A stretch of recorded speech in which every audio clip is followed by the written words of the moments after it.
Good morning.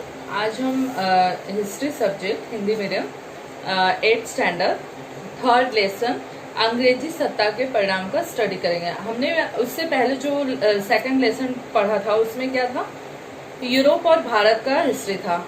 उसमें हमें बताया कि यूरोप और भारत का हिस्ट्री के बारे में बताया किस तरह से यहाँ पे उन्होंने भारत पर आकर अपना वर्चस्व स्थापित किया। अभी हम यहाँ पे देखेंगे कि अंग्रेजी सत्ता भी जब आई तो वो धीरे धीरे यहाँ पे किस तरह से अपनी जो सैनिकी शक्ति थी उसको प्रबल बनाया, उसको कैसे मजबूती से यहाँ प्रबल किया, उसके बारे में दिखाया गया इस लेसन में कि अंग्रेजी सत्ता के क्या परिणाम थे, क्या हम भारत पर उसका असर था, उसके बारे में दिखाया गया। तो इस पार्ट में हमें ये बताया गया है। अब हम इस पार्ट को जब अध्ययन करेंगे तो हमें यह पता चले। फर्स्ट है ब्रिटिश ईस्ट इंडिया कंपनी की स्थापना। ब्रिटिश ईस्ट इंडिया कंपनी की स्थापना आपने पहले भी पढ़ा 2nd लेसन में। वो किस तरह जो सूरत के नवाब थे उनसे कैसे यहाँ पर परमिशन लिया, आज्ञा लिए, और यहाँ पर उन्होंने सिर्फ व्यापार के मकसद से आए थे, न कि यहाँ पे स्थापना। लेकिन वो धीरे धीरे क्या किया, उन्होंने यहाँ पे फूट डाल के और यहाँ कब्जा करते गए। उसी तरह अब यहाँ ब्रिटिश ईस्ट इंडिया कंपनी कैसे स्थापित हुई थी वो बताया। जब यूरोप के लोगों को नया रास्ता ढूंढना, उन्होंने नया रास्ता नया मार्ग स्टार्ट किया, तो उस समय उन्हें यह जब नए रास्ते मिले उसी समय वो भारत के तटों पर पहुंचे और पुर्तगाली जो थे, डच, फ्रांसीसी, अंग्रेज, ये सभी सत्ताएं जो थी, इन सभी सत्ताओं के बीच में क्या हुआ कि आपस में होड़ लग गया। होड़ का मतलब होता है प्रतिस्पर्धा, कंपटीशन, कि भारत में ये सभी लोग आए थे व्यापार करने के उद्देश्य से, लेकिन यहाँ पर धीरे धीरे वो क्या करने लगे, एक दूसरे के साथ कंपटीशन करके, प्रतिस्पर्धा करके, होड़ लगाकर वो अपने मजबूती का यहाँ पर प्रबल स्थापित करना स्टार्ट कर दिया।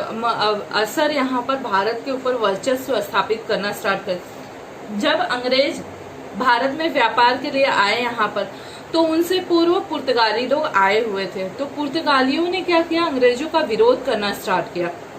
लेकिन पुर्तगाली के विरोध करने के पश्चात अंग्रेजों ने क्या किया, पुर्तगालियों को अपनी तरफ खींच लिया, अपनी तरफ आकर्षित कर लिया, उनके साथ मित्रता कर लिया। और परिणाम यह हुआ कि दोनों के बीच में मित्रता होने की वजह से जो पुर्तगाली थे, अंग्रेजों के ऊपर जो अंग्रेजों के विरुद्ध जो विरोध में थे, वो उनके साथ मिल गया और दोनों मिलकर यहाँ पर क्या किए, अपना वर्चस्व स्थापित किए। अब इस स्पर्धा में अंग्रेजों को फ्रांसीसी, डच, स्थानीय जो लोग थे, सभी लोगों का सामना करना पड़ा। तो इस तरह से मतलब ब्रिटिश ईस्ट इंडिया कंपनी यहाँ सिर्फ व्यापार करने के मकसद से आई थी, लेकिन वो धीरे धीरे क्या करने लगी कि भारत का जो है वो बागडोर देखते हुए यहाँ पे अपना धीरे धीरे कब्जा करना, यहाँ पे जो नवाब होते थे, राजा होते थे, उन्हें मिलाकर, उनमें फूट डालकर, उनके सेनापतियों में वो क्या करते थे, अपना वर्चस्व स्थापित कर लेते थे। नेक्स्ट है कि अंग्रेज और मराठे। अंग्रेज और मराठों के बीच का बताया है यहाँ पे। मुंबई जो है ये अंग्रेजों के लिए एक बहुत बड़ा, भारत का सबसे बड़ा जो केंद्र बन गया था। यहाँ पे किस तरह से उन्हें क्या करना है, अपना वर्चस्व स्थापित करना। तो इसके आसपास के जितने भी मुंबई के आसपास प्रदेश थे, उन्होंने क्या किया, अंग्रेजों ने अपने अधिकार में करना शुरू कर दिया। वहां पे मराठों की तो मजबूती थी, मतलब मराठों की पकड़ बहुत अच्छी थी, लेकिन उसके बावजूद माधवराव पेशवा जो थे, वो यहाँ के उनकी मृत्यु होने के बाद में उनके जो चाचा थे रघुनाथ राव, उन्हें इस पद की जरूरत पड़ने लगी, सत्ता की, और उन्होंने क्या किया, अंग्रेजों से सहायता मांगी, जिसका फायदा उठाकर अंग्रेजों ने क्या किया, अपना वर्चस्व स्थापित कर लिया। अपना यहाँ पर राजनीति करके वो मराठियों के बीच में संधि करना स्टार्ट कर दिए, प्रवेश करना स्टार्ट कर दिए। 1754 ईस्वी से लेकर 1818 के बीच में मराठा और अंग्रेजों के बीच में 3 बार युद्ध हुए। लेकिन मराठा लोगों की जो सेना थी वो काफी मजबूत थी, उनकी बहुत अच्छी पकड़ थी, जिसकी वजह से वो अंग्रेजों का विरोध किया और उन्हें हरा दिया और मराठा लोगों की जीत हुई। और उसके बाद में क्या हुआ कि 1782 में सालाबाई की एक संधि हुई। इसमें अंग्रेज मराठा के बीच चल रहा जो प्रथम युद्ध था, जो पहला युद्ध था, वो धीरे धीरे सालाबाई के बीच में खत्म हो गया, समाप्त कर दिया गया। उसकी जो सहायक सेना है उसके बारे में बताया कि 1798 ईस्वी में लॉर्ड वेल्सली भारत में गवर्नर बने और उसके बाद उन्होंने संपूर्ण जो है भारत का कामकाज जो था उसको अपने नियंत्रण में कर लिया। जो भी अंग्रेजों का वर्चस्व स्थापित करना, उसकी नीतियां, ये सब उनके अंडर में हो गया। इसके लिए उसने अनेक भारतीय सत्ताधीशों के सहायक क्या किया, सहायता किया, समझौता किया। और अंग्रेजी इन शर्तों के अनुसार जो भारतीय राजा थे उन्होंने अपने राज्य में अंग्रेजों के लिए कुछ शर्तें रखी थी, क्योंकि अंग्रेजों की जो सेना है उनके लिए शर्तें होंगी। लेकिन क्या हुआ कि वे हेतु जो नगद राशियां होती थी, उतनी आयु कंपनी को जो मतलब प्रॉफिट होता था उतना देना, और जो शासक थे, अन्य सत्ता थे, उनके साथ साथ अंग्रेजों की मध्यस्थता से ही संबंध स्थापित करने जाने लगे। लेकिन दरबार जो अपने दरबार में उन्होंने क्या किया, रेजिडेंट करना, रेजिडेंट मतलब जो प्रतिनिधि होते थे उनको रखना स्टार्ट कर दिया। किसने? अंग्रेजों ने। और भारत के अनेक सत्ताधीशों ने इस बात को स्वीकारा और अपनी धीरे धीरे क्या हुआ कि वो उनकी बातों में, जो भारतीय लोग थे वो अंग्रेजों की बातों में फंसते गए, एक तरह से उनकी कूटनीतियों में वो उलझते गए और अपनी जो उनकी भारतीयों की स्वतंत्रता थी उसे वो खो बैठे, क्योंकि यहाँ पर अंग्रेजों ने अपना वर्चस्व बना लिया। और 1802 ईस्वी में क्या हुआ कि बाजीराव द्वितीय ने अंग्रेजों के साथ एक संधि कर ली, सहायक संधि कर ली, और यह संधि वसई के रूप में प्रसिद्ध है। परंतु यह जो था, इस संधि को बहुत सारे जो सरदार थे उन्होंने स्वीकार नहीं किया। उसके बावजूद इसका परिणाम हुआ कि मराठा और अंग्रेजों के बीच में युद्ध की स्थितियां निर्माण हुई, युद्ध हुआ। और इसके पश्चात अंग्रेजों का मराठी राज्य में हस्तक्षेप करना, और फिर अंत में बाजीराव द्वितीय ने अंग्रेजों के लिए युद्ध की घोषणा की और उन्होंने 1818 में अपने आप को आत्मसमर्पण कर दिया। युद्ध में उसकी किसकी, बाजीराव की पराजय हो गई। पराजय होने के पश्चात उन्होंने क्या, अपने आप को समर्पण कर दिया और मुगलों की राजधानी जो थी दौलत राव उनके अधिकार में हो गई। और फिर उसके बाद में मुगल शासक को बंदी कर लिया गया और हिंदुस्तान के ऊपर अंग्रेजों ने क्या किया, इस तरह से कब्जा कर लिया, विजय प्राप्त कर लिया। नेक्स्ट है छत्रपति प्रताप सिंह।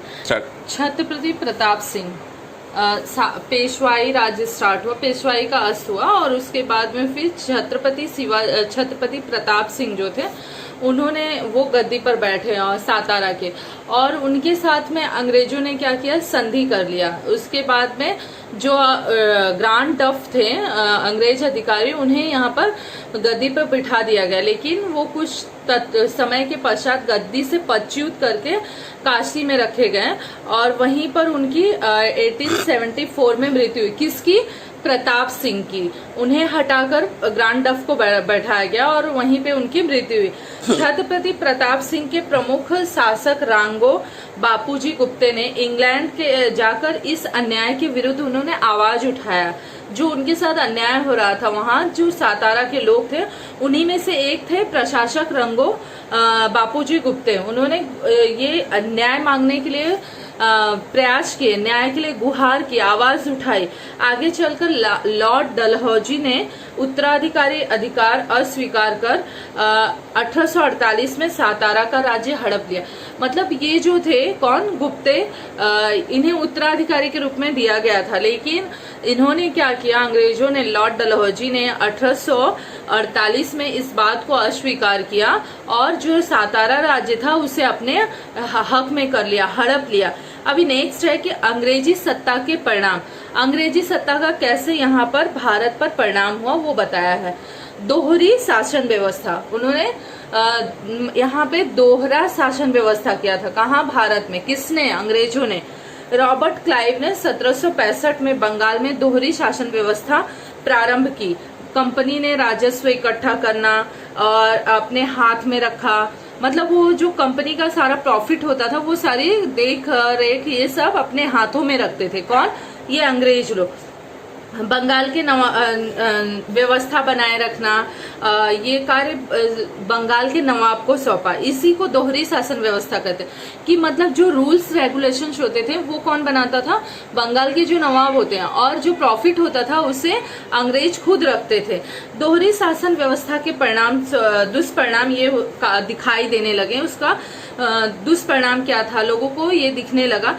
सामान्य जनता से कर के रूप में वसूल किया गया पैसा कंपनी के अधिकारियों ने अपने जेब में रखा। जो लोगों से, सामान्य लोग जो होते थे, उनसे जो पैसे लिए जाते थे उससे क्या करते थे, कंपनी के जो अधिकारी होते थे वो अपने पॉकेट में रख लेते थे। भारत में व्यापार करने का एकाधिकार केवल सिर्फ ईस्ट इंडिया कंपनी को प्राप्त था। अतः इंग्लैंड के कई व्यापारी इस कंपनी के प्रति ईर्ष्या रखते थे। मतलब सिर्फ किसने परमिशन लिया था, ब्रिटिश ईस्ट इंडिया। तो इसकी वजह से इंग्लैंड के कुछ और भी कंपनियां थी जो उस कंपनी से क्या करती थी, ईर्ष्या करती थी। और फिर भारत में चल रहे कंपनी के प्रशासन पर इंग्लैंड में आलोचना होने लगी कि वो ब्रिटिश ईस्ट इंडिया कंपनी जो है वो किस तरह से वहां पे लोगों का शोषण कर रही है। जो इंग्लैंड के ही लोग थे जो उनकी कंपनियों से ही ईर्ष्या करते थे, वो लोग आलोचना करने लगे। तब कंपनी के प्रशासन पर नियंत्रण रखने हेतु इंग्लैंड के पार्लियामेंट ने कुछ नियम बनाए, कुछ कानून बनाए। अभी पार्लियामेंट द्वारा जो कानून बनाए गए हैं उससे बताया कि 1773 में रेगुलेटिंग एक्ट के अनुसार बंगाल के गवर्नर को गवर्नर जनरल का पद दिया गया, और इस एक्ट के अनुसार लॉर्ड वारेन हेस्टिंग को गवर्नर जनरल का पद बना, और उसे मुंबई और मद्रास प्रांत की नीतियों पर, जो मुंबई है और मद्रास है, यहाँ पे नियंत्रण में रखने का, उसका देख रेख करने का, उसे अपने अधिकार में करने का यह कार्य सौंपा गया। उसकी सहायता करने के लिए 4 सदस्यों की और समिति बनाई गई कि जिससे कि ये क्या हो सके, सही तरह से हो सके। 1784 में भारत के विषय में पीठ का कानून एक पीठ नाम का कानून बनाया गया। उस कानून में क्या था कि कंपनी द्वारा भारत में चलाई जा रही शासन व्यवस्था पर पार्लियामेंट का नियंत्रण रखने हेतु एक समिति बनाई गई। मतलब जो कानून यहाँ पर बनाया गया, पीठ कानून, उसमें यह था कि जो भी कंपनियां यहाँ पे क्या करेंगे, अपना यहाँ पर व्यवसाय चला रही हैं, यहाँ पे व्यापार कर रही हैं, उस पे जो उनकी शासन व्यवस्था है वो किस तरह से होनी चाहिए, इसके लिए एक नीति बनाई है। इस परिषद को कंपनी द्वारा भारत में चलाई जा रही शासन व्यवस्था के विषय में आदेश देने का, मतलब जो भी कंपनियां चलाई जा रही हैं उसके लिए उसका सही तरह से कंपनियों का निर्वाचन होना चाहिए, सही तरह से उसे चलाना चाहिए। और फिर क्या हुआ कि 1813 ईस्वी से 1833 ईस्वी और 1853 ईस्वी में कंपनी की शासन व्यवस्था में फेरबदल करने वाले कानून पार्लियामेंट में बनाए। जो कंपनी का शासन व्यवस्था है उसमें बहुत सारे पार्लियामेंट ने क्या किया कि फेरबदल, बहुत सारे परिवर्तन लाए।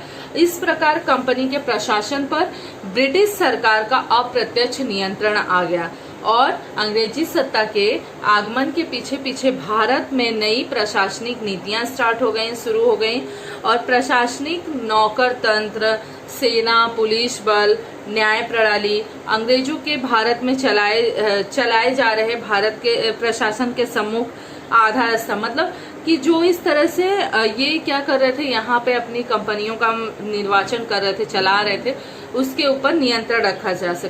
प्रशासनिक नौकर तंत्र। अब यहाँ प्रशासनिक नौकर तंत्र में बताया गया है कि जो अंग्रेज थे उन्हें भारत के भीतर जो उनकी सत्ता थी उसे और भी ज्यादा क्या करना था, मजबूत बनाना था। उस सत्ता को मजबूत बनाने के लिए उन्हें किस चीज की जरूरत पड़ने लगी, नौकर तंत्र की। तो नौकर तंत्र की जब जरूरत पड़ने लगी तो उन्होंने ये सोचा कि जो यहाँ पे अधिकारी वर्ग के लोग हैं, सभी वर्ग के लोगों का क्या करेंगे, वे वेतन काटेंगे, जिससे क्या होगा कि उनकी जो है और मजबूती हो जाएगी, और जिला कलेक्टर सभी क्षेत्र में जो है इस तरह की गतिविधियां करना स्टार्ट कर दिए। और ये व्यवस्था बनाए रखना, न्याय प्रदान करना, कानून एवं व्यवस्था बनाए रखना उसके महत्वपूर्ण जिम्मेदारी थे, उत्तरदायित्व थे। अधिकारियों की भारतीय इंडियन की सिविल सर्विस प्रतियोगिता परीक्षा द्वारा की जाने लगी। जो भी हमारे भारत में जो IAS लेवल की परीक्षाएं होती थी उस परीक्षा को एक उन्होंने क्या किया कि प्रतियोगिता के जरिए मतलब एग्जाम के जरिए यह लिया जाएगा। फिर सेना और पुलिस बल है। भारत में अंग्रेजों के अधिकार वाले प्रदेशों की रक्षा करना और नए प्रदेशों को हथिया लेना, भारत में अंग्रेजों के विरुद्ध होने वाले विद्रोह का दमन करना, तो ये सब जो था कि सेना के कार्य थे। सेना के ये कार्य थे भारत में जो अंग्रेजों के अधिकार में जो भी प्रदेश है मतलब वो यहाँ पे अंग्रेज जो मनमानी कर रहे हैं उससे भारतीय लोगों की किस तरह से क्या किया जा सके, रक्षा किया जा सके, जो यहाँ के लोगों का दमन कर रहे हैं, शोषण कर रहे हैं, ये सब कार्यकाल कामकाज सेना के लोग देखते थे। देश में कानून और व्यवस्था बनाए रखना पुलिस बल का कार्य था। अब नेक्स्ट है न्याय प्रणाली। अभी न्याय प्रणाली है। न्याय प्रणाली क्या है कि इंग्लैंड में प्रचलित जो भी न्याय प्रणाली थी उसी के ढर्रे पर अंग्रेजों ने भारत में नई प्रणालियां तैयार की। तो जिले में असैनिक अर्थात नागरिकों के मुकदमे के लिए दीवानी न्यायालय होना। दीवानी और फौजदारी का मतलब होता है, दीवानी मतलब होता है कि जैसे घरेलू जो होते हैं विवाद उस तौर पे हम FIR करते हैं, और फौजदारी का अर्थ होता है जो एक क्रिमिनल टाइप के मतलब बहुत बड़े डकैती चोरी ये सब जो हुआ वो फौजदारी होता है। तो इस तरह से क्या किया गया, न्यायालय की व्यवस्था की गई और उनके निर्णयों पर पुनर्विचार करने के लिए, उस पर सोचने के लिए उच्च न्यायालय जो है इसकी स्थापना की गई। तो ये है हमारे जो हमने इस लेसन में पढ़ा कि मतलब अभी नेक्स्ट आगे का जो है हम बाद में करेंगे। इसमें ये बताया कि भारत के भीतर अंग्रेजों ने कैसे अपनी नीतियां बनाई, कैसे अपनी नीतियों के जरिए उन्होंने क्या किया, यहाँ पे लोगों के ऊपर अत्याचार किए, लोगों के ऊपर मतलब अपना प्रबल मजबूती दिखाया। और फिर उसके बाद में यहाँ पे स्लेवरी मतलब कि गुलामी का जीवन, इंडियन लोग जो थे वो 150 साल लगभग उन्होंने क्या किया, गुलामी का जीवन व्यतीत किया। तो उन्होंने कैसे यहाँ पर सिर्फ व्यापार करने के मकसद से आए थे, लेकिन यहाँ पे धीरे धीरे अपना वर्चस्व स्थापित करते गए क्योंकि उन्हें यह कमजोरी दिखाई देने लगी, फूट डालो राज करो की नीतियां। तो अभी हम आगे का नेक्स्ट लेक्चर में टीच करेंगे।